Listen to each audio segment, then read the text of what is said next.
Siri ya mti mkubwa. Katikati ya kijiji kidogo cha pwani ya Zanzibar, kulisimama mti mkubwa kuliko miti yote. Matawi yake yalikuwa mapana kama paa, yakitoa kivuli kizito hata wakati wa jua kali. Wazee wa kijiji waliuita mti wa siri. Watoto walipenda kucheza karibu nao, lakini walikatazwa kukaa chini yake muda mrefu.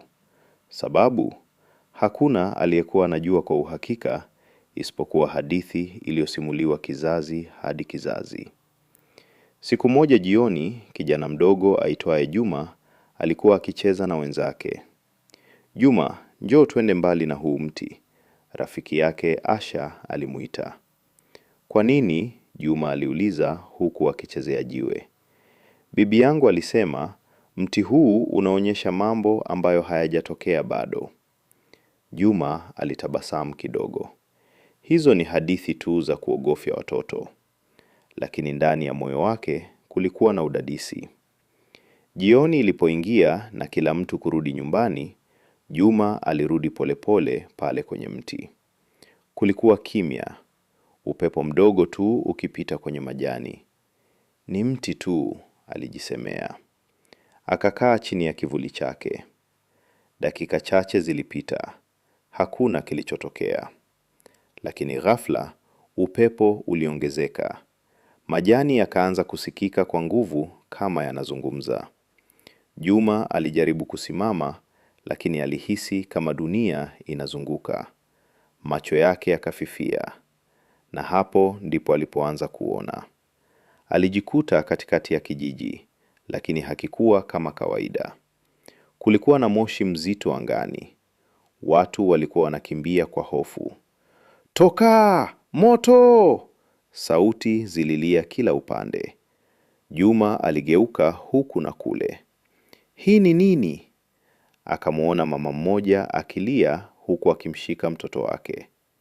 Nyumba moja ilianza kuwaka moto. Moyo wake ulianza kudunda kwa kasi. Kisha kila kitu kilitoweka ghafla. Juma alishtuka na kujikuta tena chini ya mti. Alikuwa anatokwa na jasho. Ndoto? Alijiuliza kwa sauti ndogo, lakini ilihisi kuwa halisi sana. Asubuhi iliyofuata, Juma hakuweza kusahau alichokiona. Alimtafuta rafiki yake Asha. Asha, jana nilikaa chini ya ule mti. Asha alishtuka. Ulienda? Ndiyo, na niliona kitu, kijiji kinaungua moto. Asha alinyamaza kwa muda. Basi labda si hadithi tena. Wakiwa bado wanazungumza, ndege walianza kuruka kwa fujo juu ya kijiji. Unaona? Asha alisema kwa hofu. Hii si kawaida. Muda mfupi baadaye, moshi mdogo ulianza kuonekana mbali. Juma alihisi tumbo lake linajikunja. Ni ile ile niliyoiona. Akaanza kukimbia kuelekea kwa wazee wa kijiji. Babu, tafadhali nisikilizeni, alipaza sauti. Mzee mmoja alimwangalia kwa makini.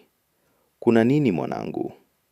Nimeona moto ukija, lazima tuondoke kabla haujafika. Watu wengine walianza kunong'ona. Huyu mtoto anaota tu. Hadithi za kijinga.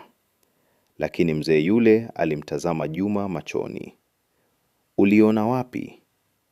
Chini ya ule mti mkubwa. Kimya kilitanda. Hatimaye mzee alisema kwa sauti nzito. Mti ule haujawahi kusema uongo. Baadhi ya watu waliamua kusikiliza. Wakaondoka haraka kuelekea eneo salama karibu na bahari. Wengine walibaki, wakiamini hakuna kitu kitatokea. Dakika chache baadaye, upepo mkali ulivuma. Na moto ukaanza kusambaa kutoka porini kwa kasi. Moto! Watu walipiga kelele. Ilikuwa ni ile ile picha Juma aliyoiona. Wale waliokuwa wameondoka mapema waliokoka. Wale waliobaki walikimbia kwa shida wakijaribu kujiokoa. Jioni ilipofika, kijiji kilikuwa kimetulia tena, lakini kila mtu alijua jambo moja. Juma alisimama mbele ya ule mti mkubwa, akitazama matawi yake yakitikisika polepole. Kwa nini ulionyesha mimi? Aliuliza kwa sauti ya chini. Upepo ulivuma taratibu, kama jibu lisiloonekana, na ndani ya sauti ya majani ilisikika kama kunong'ona. Si kila kinachoogopesha kinakuja kukuumiza. Vingine vinakuja kukuokoa.